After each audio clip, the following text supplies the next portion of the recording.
رمضان المبارک کا پہلا روزہ ہے. ہم اللہ تبارک و تعالیٰ کے حضور اخلاص کے ساتھ 2 رکعت شکرانے کی نماز بھی پڑھیں, اللہ تبارک و تعالیٰ کا شکر بھی ادا کریں. لیکن حقیقی شکر اور حقیقی قدردانی اسی وقت ہوگی جبکہ ہم رمضان المبارک کے ایک ایک گھڑی اور ایک ایک سیکنڈ کو وصول کرنے والے ہوں. کیسے وصول کریں گے ہم رمضان کو؟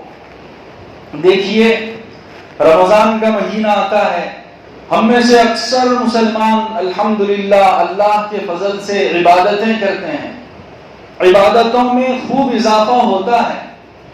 20 رکعت تراویح کی نماز پڑھتے ہیں. غیر رمضان کے اندر ہم 4 رکعت بھی ایکسٹرا نفل پڑھتے ہیں کیا؟ نہیں توفیق ہوتی ہے نا. ہم 20 رکعت روزانہ ادا کرتے ہیں. اور اسی طرح قرآن کریم حسب توفیق 2 پارے 3 پارے کے روزانہ کی تلاوت کا معمول بنا لیتے ہیں. صبح شام کی تسبیحات پڑھتے ہیں, اور جو فرض نمازیں ہیں اس کے ساتھ جو سنن و نوافل ہیں آگے پیچھے کی وہ بھی پڑھتے ہیں. ہم صدقہ خیرات بھی زیادہ کر دیتے ہیں. عبادتیں الحمدللہ اللہ کے فضل سے ہماری بڑھ جاتی ہیں. لیکن کیا رمضان المبارک کا یہ مہینہ صرف اور صرف عبادتوں میں بڑھوتری کے لیے آیا ہے؟ ہرگز نہیں. عبادتوں میں بڑھوتری اور اضافہ تو ہوگا ہی, لیکن اسی کے ساتھ ساتھ گناہوں کو چھڑوانے کے لیے بھی یہ مہینہ ہے. اگر ہم اتنی ساری عبادتیں کر رہے ہیں, تراویح پڑھ رہے ہیں, دن بھر روزہ رکھ رہے ہیں, اور اسی طرح قرآن کریم کی تلاوت کر رہے ہیں, ذکر و اذکار کر رہے ہیں دن بھر, لیکن اس کے ساتھ ساتھ ہم اپنے کسی مسلمان بھائی کی غیبت کر رہے ہیں, جھوٹ بول رہے ہیں, اپنی تجارت کے اندر جھوٹ بول کر کے لوگوں کو دھوکہ دے رہے ہیں, الزام تراشیاں کر رہے ہیں, پیٹھ پیچھے برائیاں کر رہے ہیں, سازشیں کر رہے ہیں, اپنے حقوق کو خوب وصول کر رہے ہیں, لیکن دوسروں کے حقوق کی حق تلفیاں کر رہے ہیں, تو آپ بتائیے کیا رمضان المبارک کے اس مہینے کو ہم وصول کر پا رہے ہیں؟ ہرگز نہیں. دن بھر کی عبادتوں کو ضائع کرنے کے لیے 5-10 منٹ کی غیبت کر لینا کافی ہے. حدیث میں آتا ہے کہ غیبت نیکیوں کو اس طرح کھا جاتی ہے جس طرح آگ سوکھی لکڑی کو کھا جاتی ہے. سوکھی لکڑی کو جب آگ لگا دی جائے تو کیا بچتا ہے؟ کچھ بچتا ہے اس میں سے؟ پورا راگ کا ڈھیر ہو جاتا ہے. تو ہم دن بھر روزہ رکھ رہے ہیں, اللہ تعالیٰ کی عبادت کر رہے ہیں, نمازیں پڑھ رہے ہیں, رات میں تراویح میں 20 رکعت پڑھ رہے ہیں, لیکن اگر اسی کے ساتھ خدا نہ خواستہ ہم کسی کی غیبت میں مبتلا ہیں, جھوٹ بولنے میں مبتلا ہیں, تو آپ بتائیے کہ رمضان المبارک میں اتنی نیکیاں کرنے اور اتنی عبادت کرنے کے باوجود ہمیں کیا مل رہا ہے؟ کچھ بھی نہیں مل رہا ہے.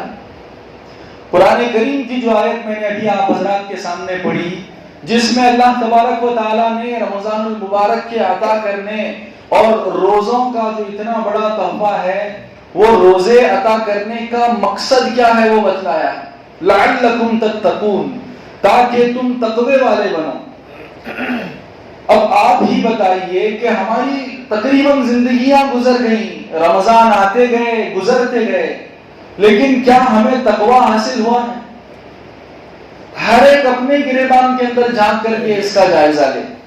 اتنے رمضان میری زندگی کے اندر آئے بھی اور چلے بھی گئے, اس میں میں نے عبادتیں بھی کی, روزے بھی رکھے, تراویح کا بھی اہتمام کیا, قرآن کریم کی تلاوت کا بھی اہتمام کیا, لیکن ان سب کے باوجود, اتنے رمضان کے گزرنے کے باوجود بھی کیا وہ چیز جو رمضان میں اللہ تبارک و تعالیٰ کی طرف سے عطا ہوتی ہے, ملتی ہے, بطور تحفہ ملتی ہے, کیا مجھے ملی ہے؟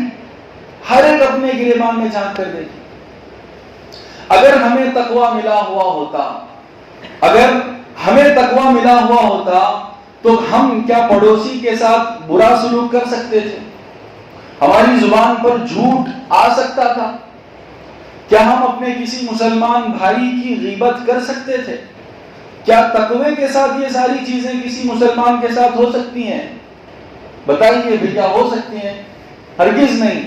شاید بیجاپور میں ہو سکتی ہوں گی، لیکن اسلام کی نظر میں، اللہ اور اس کے رسول کی نظر میں تقوی کے ساتھ ان چیزوں کا دور دور تک بھی کوئی گزر نہیں ہے. اگر انسان کے دل کے اندر تقوی ہو تو کیا وہ نمازوں کے اندر سستی اور غفلت برت سکتا ہے؟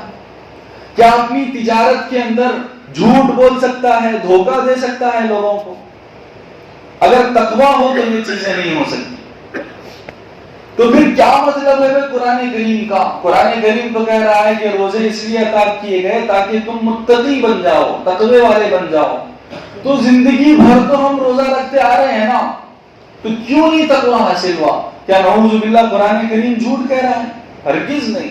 ہم جھوٹے ہو سکتے ہیں، ہمارے ماں باپ جھوٹے ہو سکتے ہیں، لیکن قرآن کریم کے اندر لگا ہوا ایک نقطہ یا ایک زبر زیر پیش جھوٹا اور غلط نہیں ہو سکتا. تو پھر اس کا مطلب کیا ہے؟ اس کا مطلب یہ ہے کہ رمضان المبارک کو جس طرح سے گزارنا چاہیے، رمضان کا یہ مبارک اور مقدس مہینہ جس طرح سے وصول کرنا چاہیے، ویسا ہم وصول نہیں کر پا رہے ہیں. آج تک وصول نہیں کر پا رہے ہیں.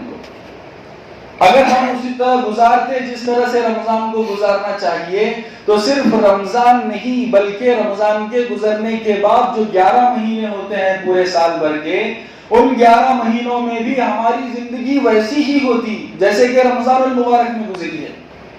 لیکن آپ خود دیکھ لیجئے کہ جیسے ہی عید کا چاند نظر آتا ہے تو ہماری زندگیاں کیسی تبدیل ہو جاتی ہیں، ایسے جیسے کہ رمضان آیا ہی نہیں تھا گویا کہ.